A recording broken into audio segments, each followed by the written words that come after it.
This is a brief tutorial on how to use Screencastify. I like Screencastify because it's very simple. However, I only have the light version, so there are some limitations. But once you have it and it's on your computer, I just go to this little icon on my computer and I click it. And then immediately your options will come up to record. So if you just want to record a tab or the desktop or the webcam, then you can make your adjustments as necessary. So when you're ready for that, you just click record. And then it'll show you your preview window, which I like to have open because then I can kind of see what's going on in the video in the corner of my screen, but you don't have to have that if you don't want to.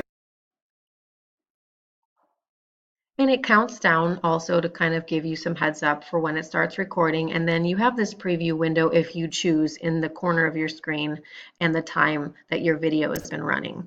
So just like a lot of these other programs, you can hit the pause button if you need to gather your thoughts, and I do that a lot. And then resume when you're ready to pick back up again. And then you can go through and record what you need to record. Show necessary material, for your kids. And then when you're ready, you can go ahead. And I usually pause and make sure I'm completely done and then hit stop. Okay, and then immediately it's going to start playing back your video for you to preview. And then you have options up here to name your file, to go ahead and save it, share it.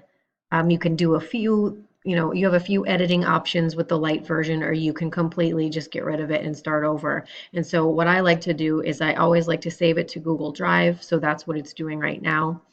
And I also like to upload it to my YouTube, and then I get a shareable link because the link is easiest for me to put on Canvas for my students.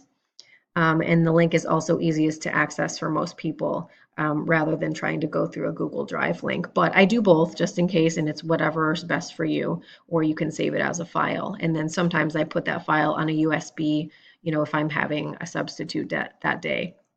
And so that's basically Screencastify. They're all very similar. I guess it just depends on what's good for you and what kind of program, what you're going to be using the program for. But they're all pretty much very easy once you start navigating through them.